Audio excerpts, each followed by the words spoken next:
The cargo hauler shuddered one last time before dying completely. Alex wiped grease from his hands and looked across the cramped engine room at his partner Riley, who was holding a fried circuit board that still smoked at the edges. "Well, that's it," Riley said, tossing the ruined component into a spare parts bin.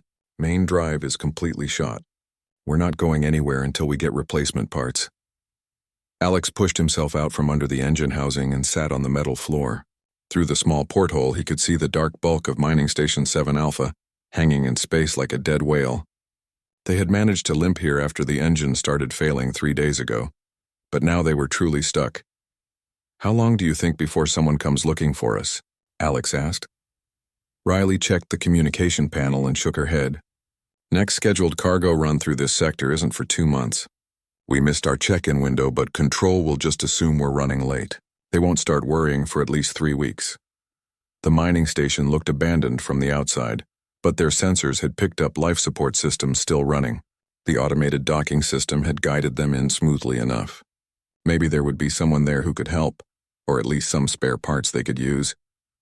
They suited up and made their way through the docking tube into the station. The lights came on as they entered, triggered by motion sensors. The air tasted stale but breathable. Emergency lighting cast long shadows down empty corridors lined with mining equipment and storage containers. "Hello?" Alex called out. His voice echoed off the metal walls. "Anyone here?" No response. They walked deeper into the station, past rows of dormant mining drones and processing equipment. Everything looked like it had been shut down in a hurry. Personal belongings were scattered here and there, as if people had left quickly and planned to come back. Riley found a computer terminal that still worked. The screen showed station logs dating back 6 months. "Looks like they pulled out when the ore vein ran dry," she said. "Left everything on automatic to keep the life support running for any emergency situations." "Like us," Alex said.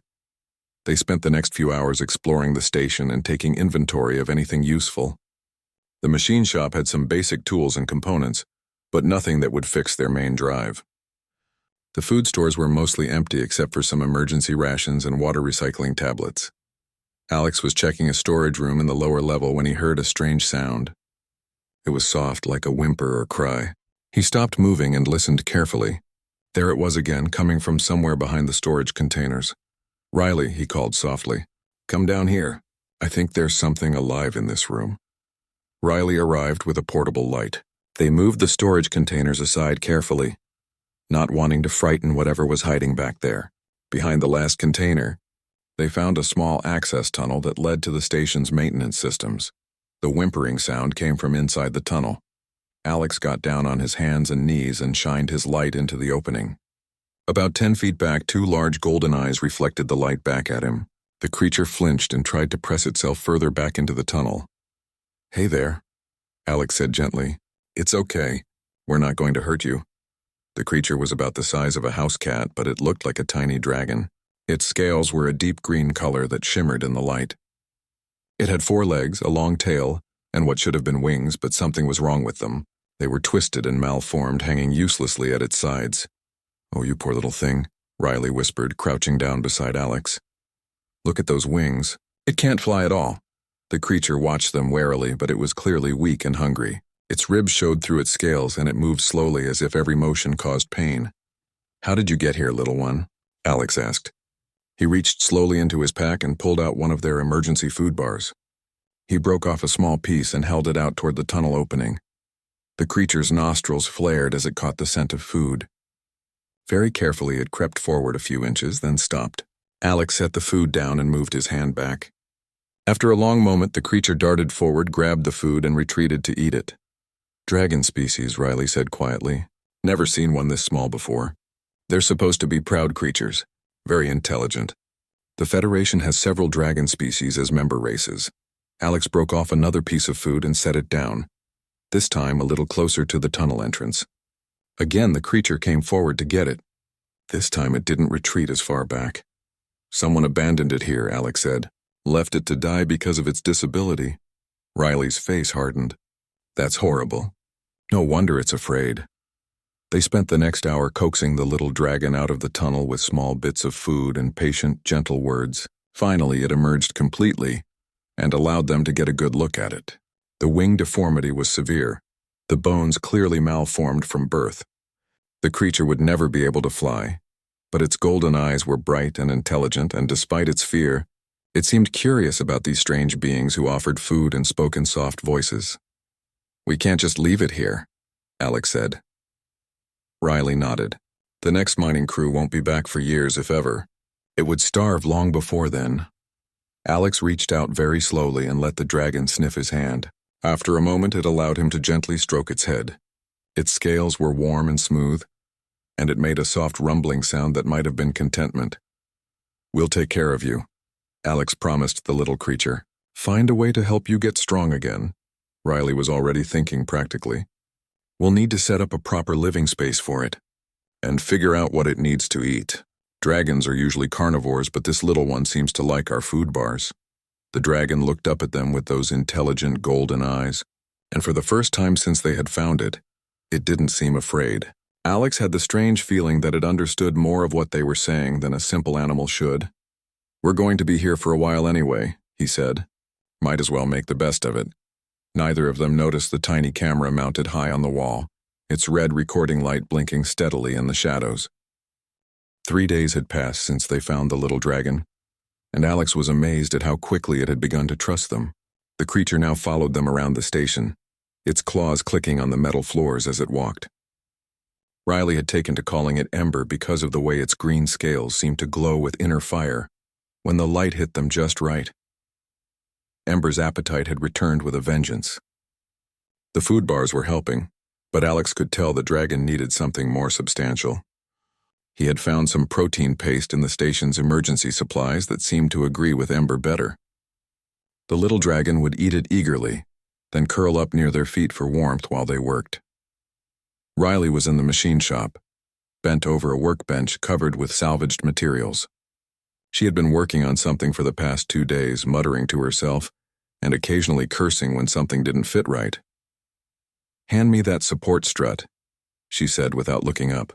"The lightweight one from the communications array." Alex passed her the piece of metal. "What exactly are you building?" "Mobility harness," Riley said, holding up a framework of lightweight metal and synthetic fabric.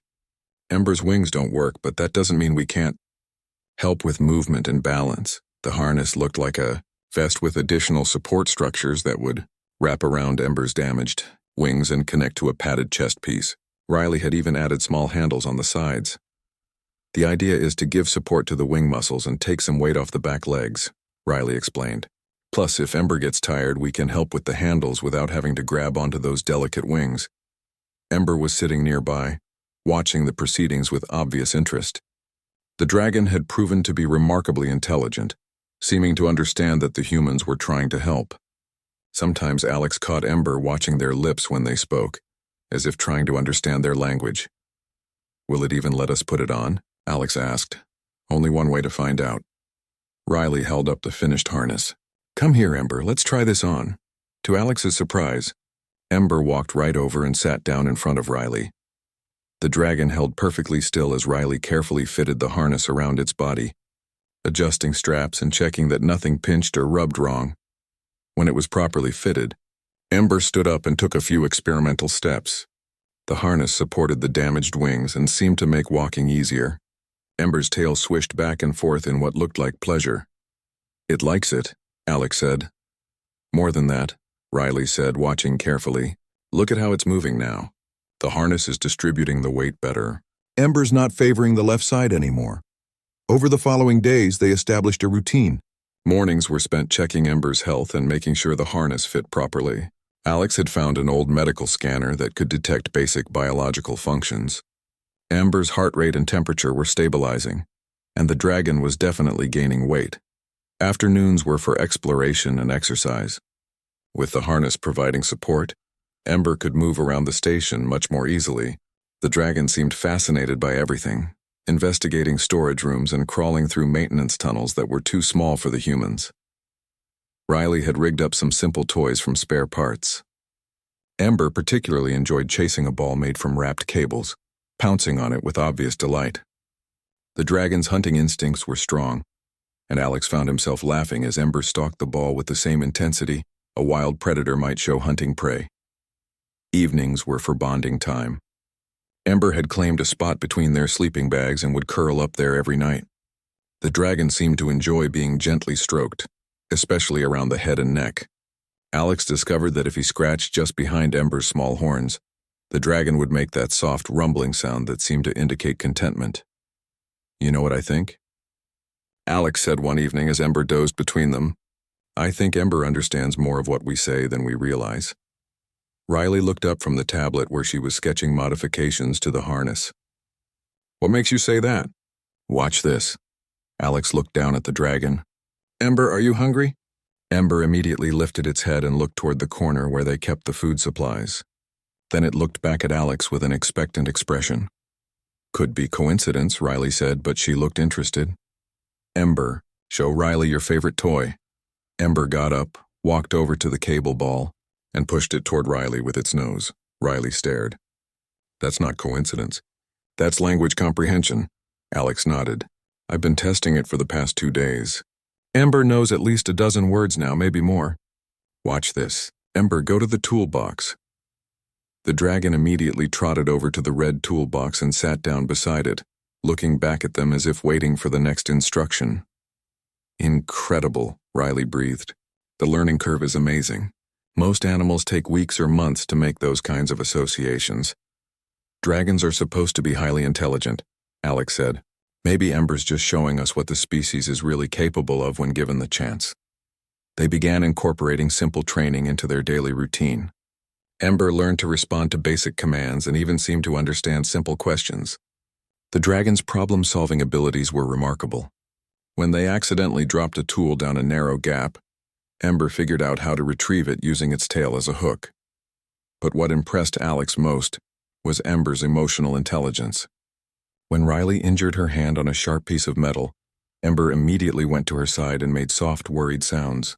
The dragon stayed close to Riley for the rest of that day, as if understanding that she was hurt and needed comfort. "It's like having a very small, scaly person around," Riley said, watching Ember carefully arrange its sleeping spot that evening. "Not a pet, but a friend." Ember looked up at the sound of its name and made a soft chirping sound that they had learned meant happiness or agreement. Alex smiled. "I think Ember would agree with that assessment." As they settled down for sleep, Alex found himself thinking about what would happen when they eventually got rescued. Would they be allowed to keep Ember?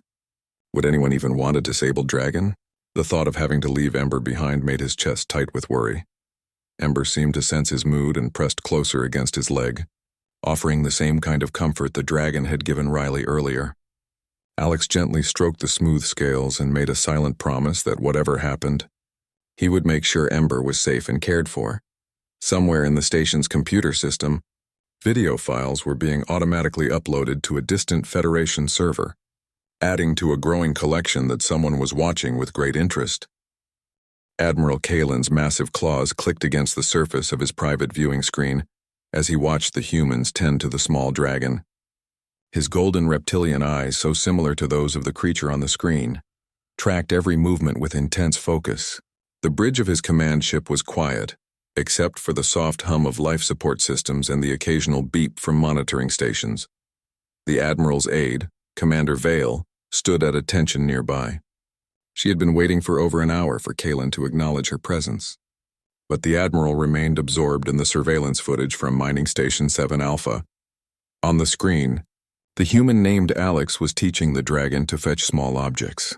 The creature seemed eager to please, its tail wagging in a way that reminded Kalen uncomfortably of his own species' young.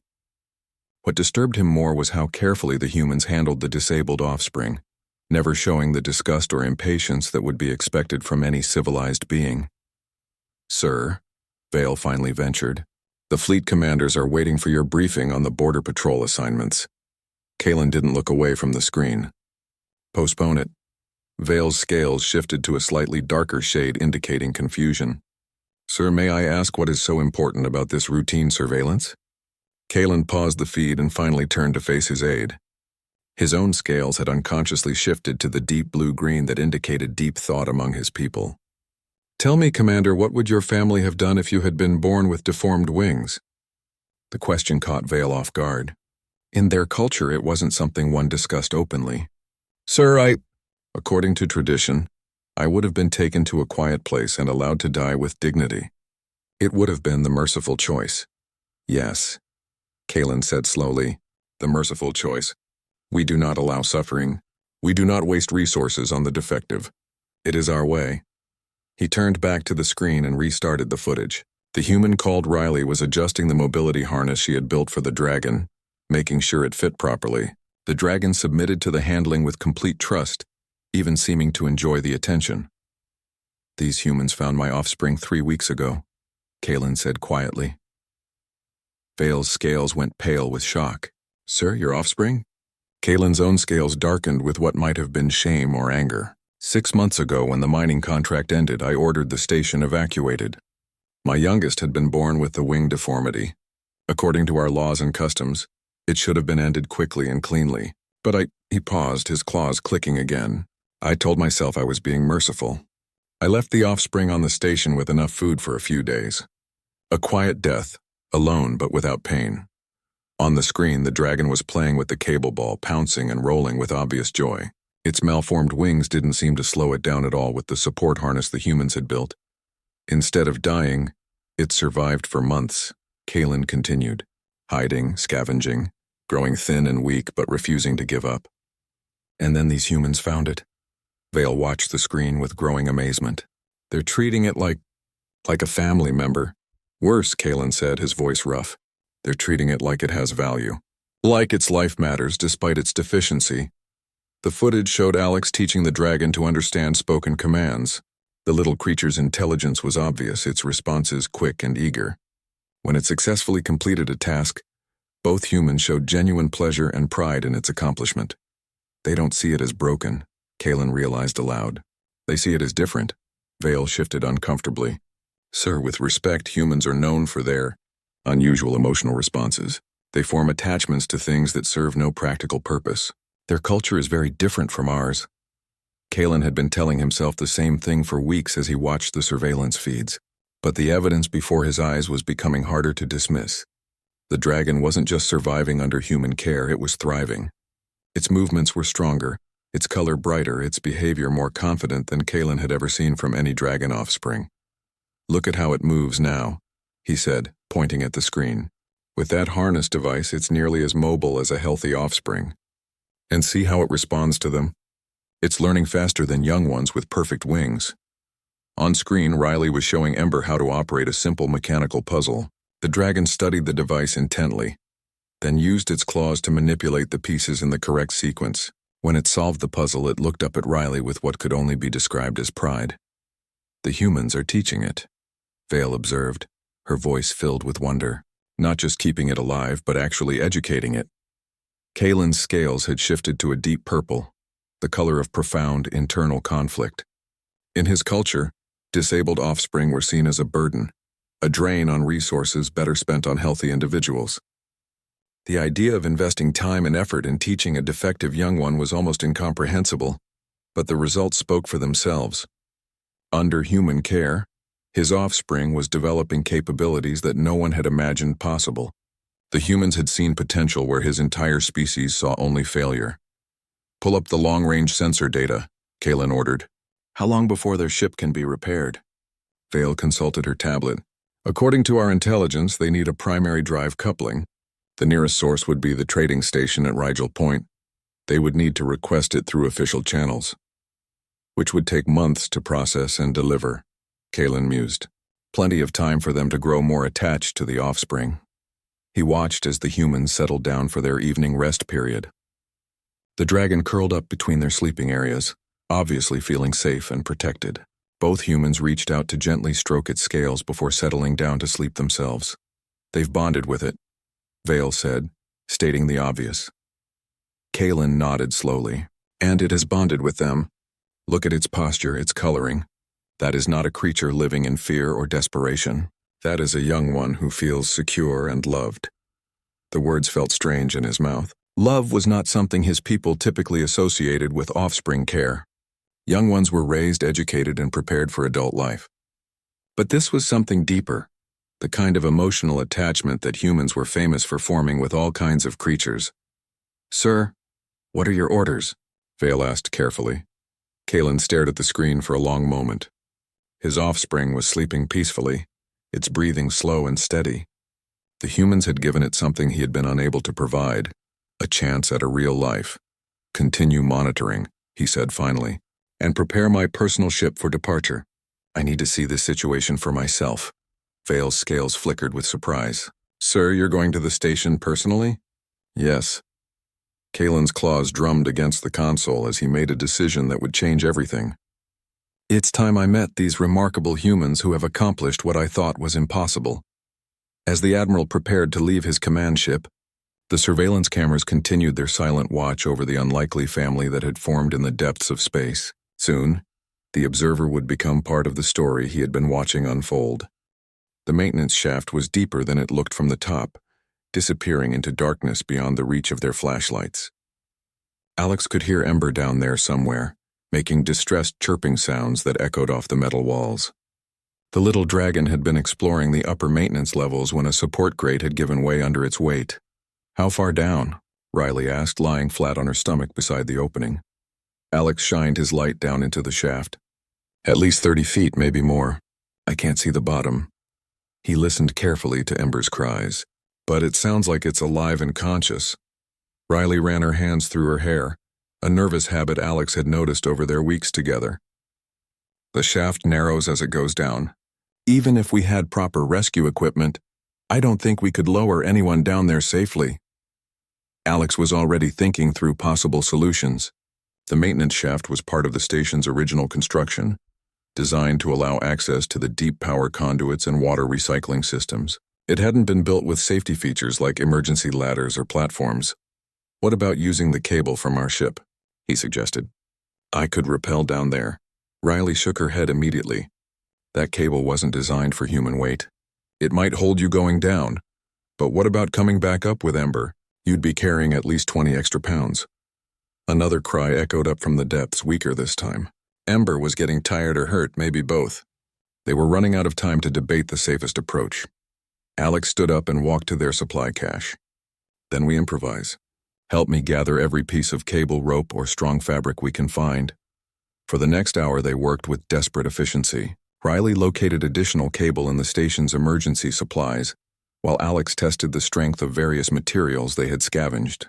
They braided together the strongest pieces, creating a hybrid rope that could theoretically support more weight than any single component. "It's not exactly regulation safety gear," Riley warned as they secured one end to a solid support beam. Alex tested the improvised rope with his full weight, bouncing slightly to check the connections. It held, but he could see Riley's point. This was definitely not standard rescue procedure. "Ember," he called down the shaft. The responding chirp was noticeably weaker than before. "We're coming to get you, buddy. Just hang on."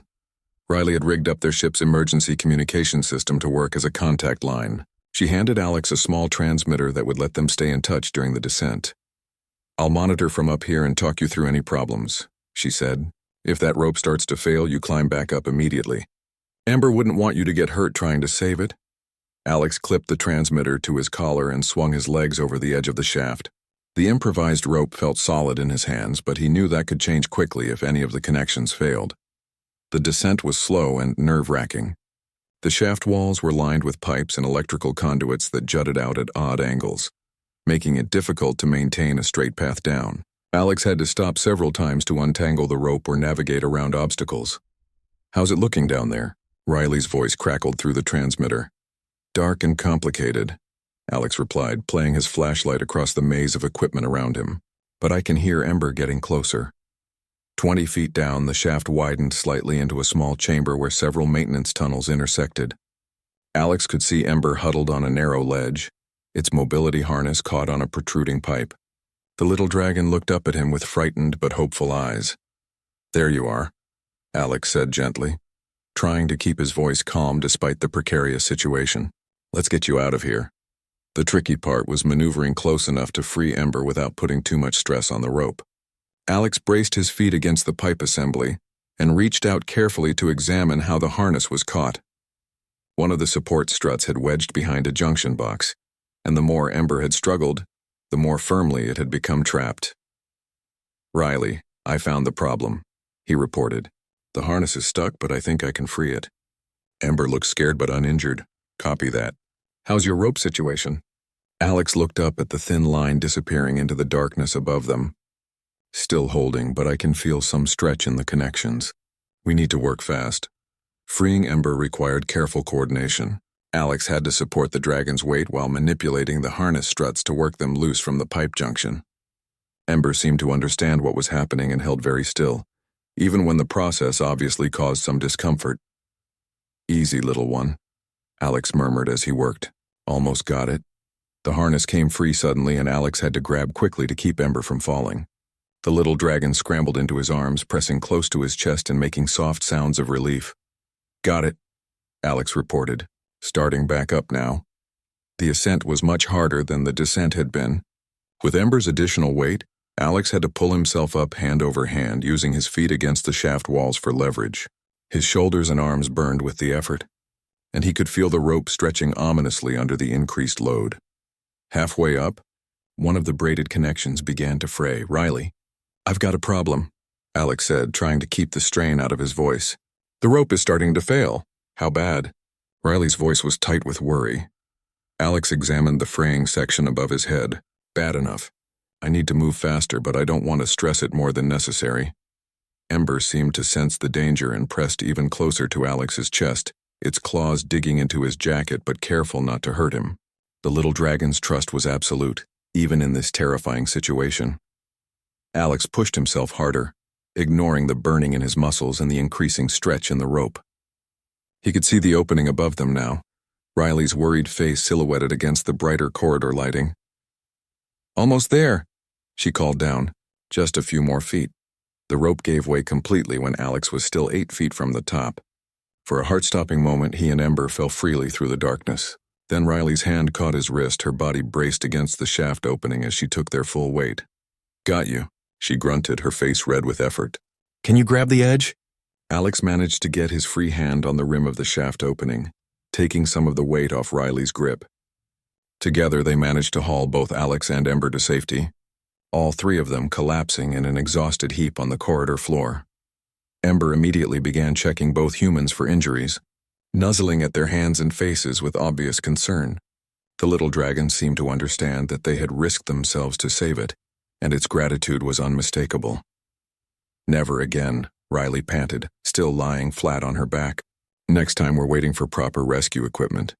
Alex laughed, despite his exhaustion and the pain in his strained shoulders. Deal. But you have to admit, we make a pretty good rescue team. Ember chirped agreement and curled up between them. Safe once again, thanks to the humans who refused to give up on anyone who needed help.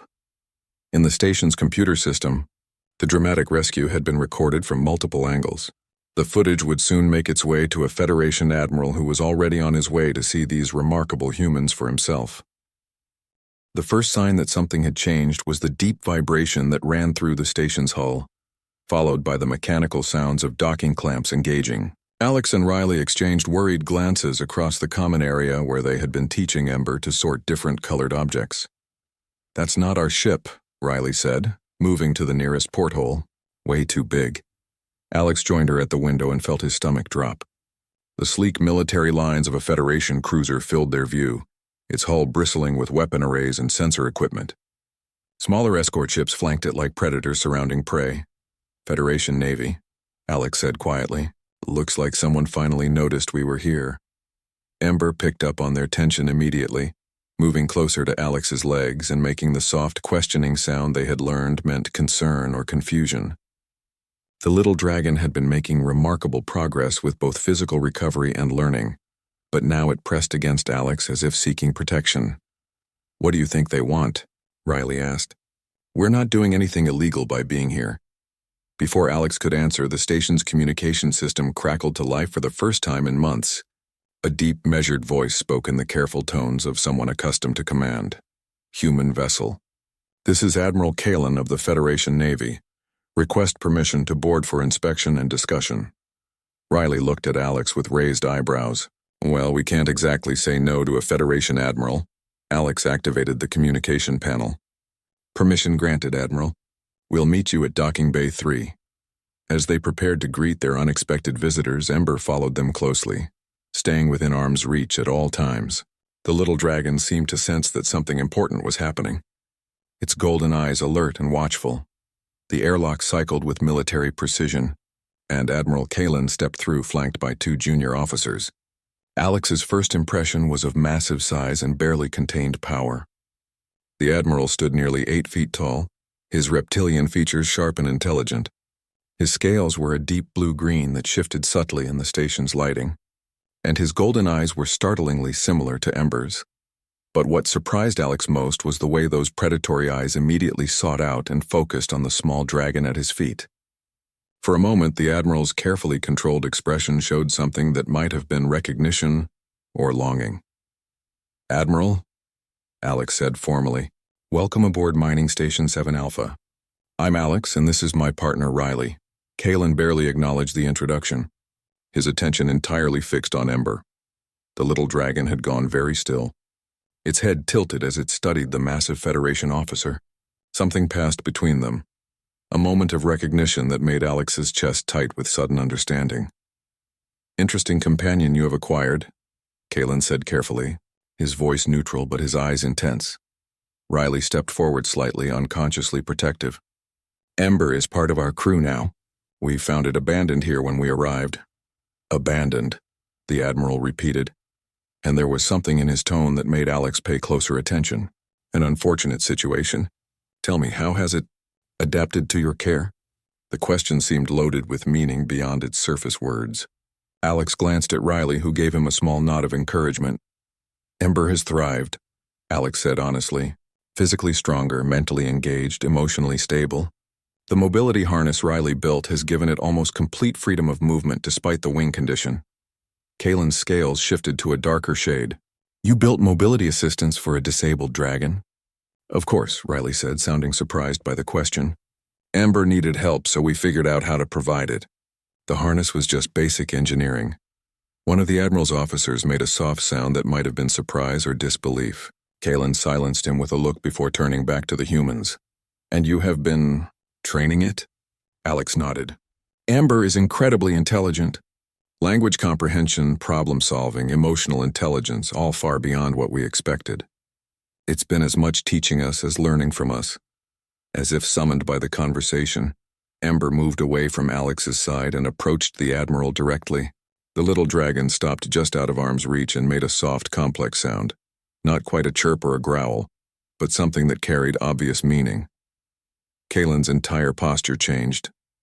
His scales lightened to an almost silver shade, and he slowly lowered himself to one knee, bringing his massive head closer to Ember's level. When he spoke, it was in a series of melodic sounds that were clearly the same language Ember had just used. Ember responded immediately, its voice gaining confidence as the exchange continued. The conversation lasted several minutes, with both dragons showing obvious emotion. Ember excited and hopeful, the Admiral increasingly troubled. Finally, Kalen straightened and faced the humans directly.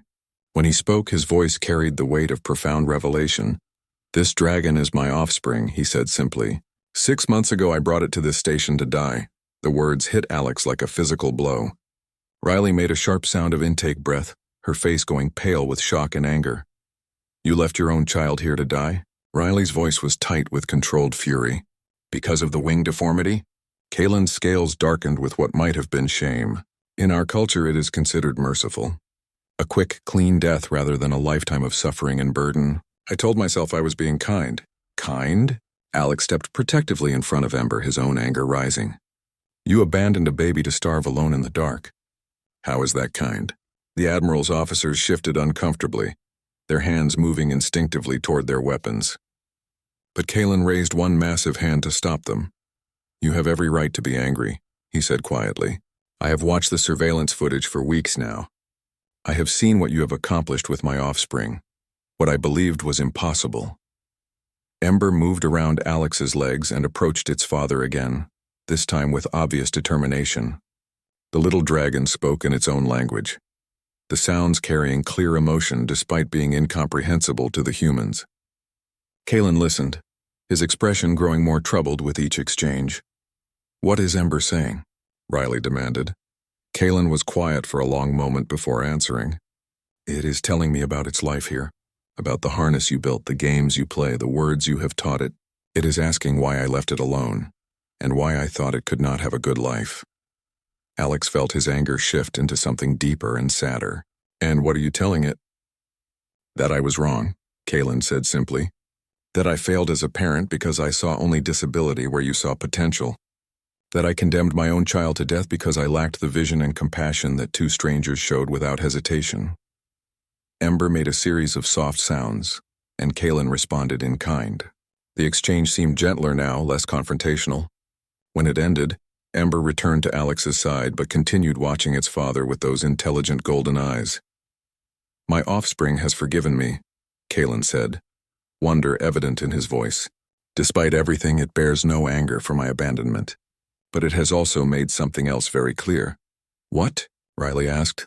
It considers you to be its true family now, the ones who cared for it when it was helpless, who saw its worth when its own people did not. It does not wish to leave you. Alex felt something tight in his chest loosen slightly. And what do you wish, Admiral? Kaylin looked down at Ember, then back at the humans who had saved his child's life and given it something he never could have imagined.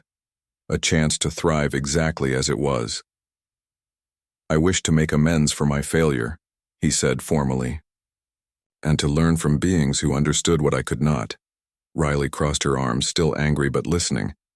What exactly does that mean?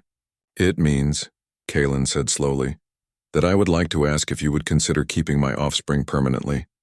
Not as a pet or a burden, but as a valued family member, and I would like to ensure that you have everything you need to give it the best possible life. Alex looked down at Ember, who was watching the conversation with obvious understanding. The little dragon made the soft rumbling sound that meant contentment and pressed closer to his legs.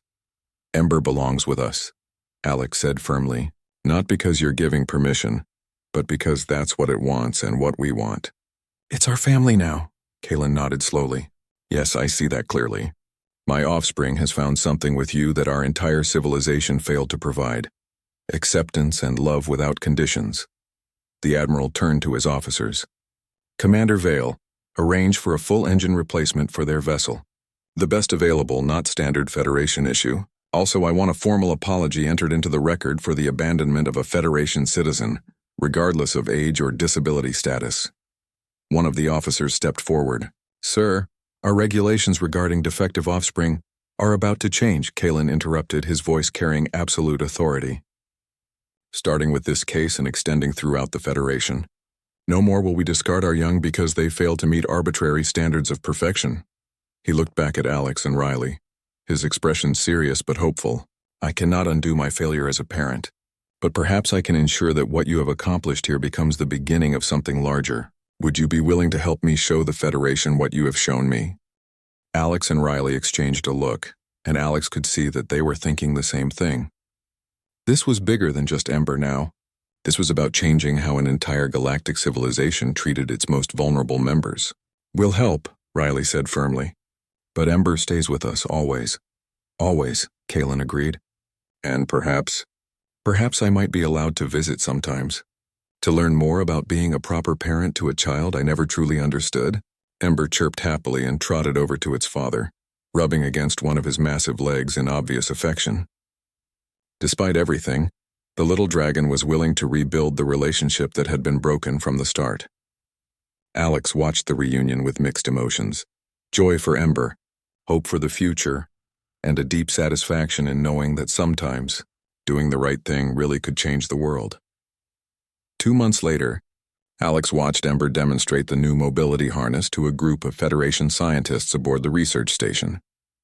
The latest version was sleeker and more sophisticated than Riley's original design, incorporating Federation technology with human engineering principles.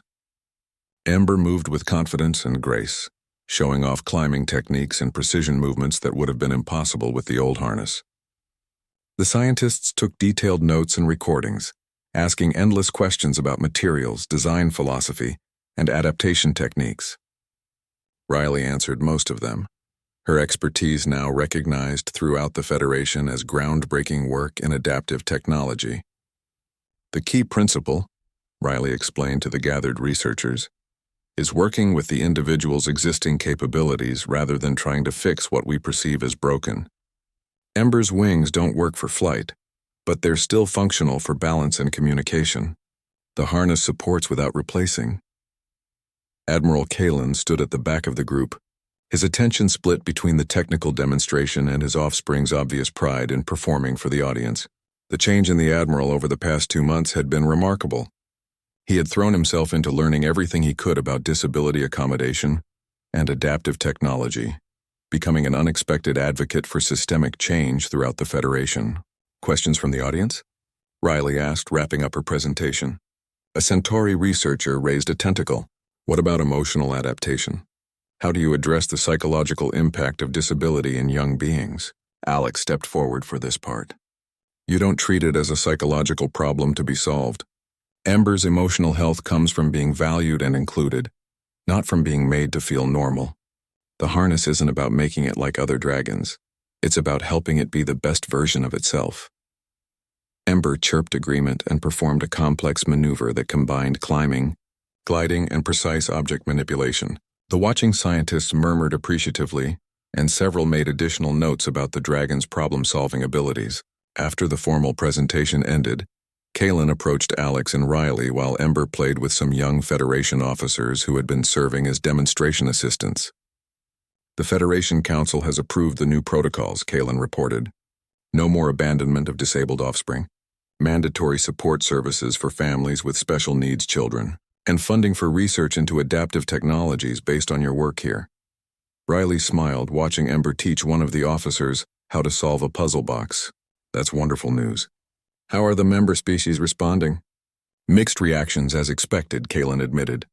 Some see it as long overdue reform. Others view it as wasteful spending on defective individuals. But the evidence is difficult to argue with. He was referring to the data they had collected over the past months. Ember wasn't the only disabled individual who had thrived with proper support and accommodation. Their work had uncovered dozens of cases throughout the Federation where beings with disabilities had been written off, despite having tremendous potential. Change takes time, Alex said, but at least it's starting. A young Federation officer approached their group, her scales showing the nervous color patterns of someone about to deliver important news. Admiral, we've received confirmation from the Outer Colonies expedition. 3 more disabled young ones found and rescued, all showing rapid improvement with human-designed adaptive equipment. Kalen nodded approvingly. Excellent.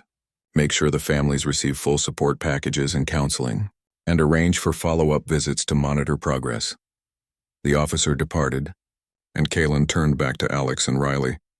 Speaking of the Outer Colonies, your next assignment is ready if you're willing to take it. Alex and Riley had officially become Federation Special Advisors on adaptive care, with their own ship and a mandate to travel throughout Federation space, identifying and helping disabled individuals who had been overlooked or abandoned. It was exactly the kind of work they had discovered they were meant to do. Where to this time? Riley asked. The Rigel system. Reports of a group of young aquatic species with mobility impairments living in substandard conditions on a mining platform. Local authorities claim nothing can be done for them. Local authorities are probably wrong, Alex said confidently. When do we leave? Tomorrow, if you're ready. Your ship has been fully outfitted with fabrication equipment, medical supplies, and a full laboratory for developing new adaptive technologies. Ember had finished its play session and trotted over to join the conversation, immediately moving to its favorite spot between Alex and Riley. The little dragon looked up at them with bright, intelligent eyes that held no trace of the fear and desperation they had first seen in that maintenance tunnel. What do you think, Ember? Alex asked. Ready for another adventure? Ember chirped enthusiastically and performed a little spin that showed off its improved mobility. Over the months, the dragon had become their partner in the work, demonstrating equipment and serving as a living example of what was possible with proper care and support. Kalen watched his offspring with obvious pride and affection. I have a request if you're willing to consider it. What's that? Riley asked. I would like to accompany you on this mission, not as Admiral but as a student. I want to learn how to do this work properly, how to see potential where I once saw only problems. Alex exchanged a glance with Riley. Having Kalen along would certainly make their work easier from a political standpoint, and the Admiral had proven genuinely committed to change. You understand this isn't military work, Alex warned. No rank, no command authority. You follow our lead and do whatever needs doing, even if it seems beneath your usual duties. Kalen's scales shifted to the lighter shade that indicated amusement. After watching you crawl through maintenance tunnels to build a mobility harness from scrap parts, I have developed a new appreciation for work that might seem beneath one's station. Then welcome to the team, Riley said, extending her hand. Fair warning, though. Ember's still going to be the star of the show. As if understanding the conversation, Ember preened slightly and made the rumbling sound that meant happiness. The little dragon had come so far from the frightened, abandoned creature they had found in that tunnel. Now it was confident, capable, and an integral part of something larger than any of them had imagined. That evening, as they prepared their ship for departure, Alex found himself thinking about how much had changed. They had started as simple cargo haulers stranded by mechanical failure. Now they were part of a Federation-wide effort to transform how society treated its most vulnerable members. No regrets about the career change? Riley asked, joining him at the observation deck where he was watching stars wheel slowly past. None at all, Alex replied. This is better than anything I could have planned for. Ember curled up between them as it did every night, safe and loved and valued exactly as it was. Outside, the vast galaxy stretched in all directions, full of beings who needed someone to see their potential instead of their limitations. Tomorrow, they would continue the work that had started with two humans who refused to give up on a disabled dragon cub. It was, Alex thought, exactly the kind of work humans were meant to do, seeing worth where others saw waste, finding solutions where others found only problems, and proving that compassion and ingenuity could change the galaxy, one life at a time. In the distance, other ships were preparing for similar missions throughout Federation space. The movement they had started with simple kindness was spreading, carried forward by beings who had learned to see disability not as a burden to be discarded, but as diversity to be celebrated and supported. It was, Alex realized, the most human thing they could possibly do, and exactly what the galaxy needed.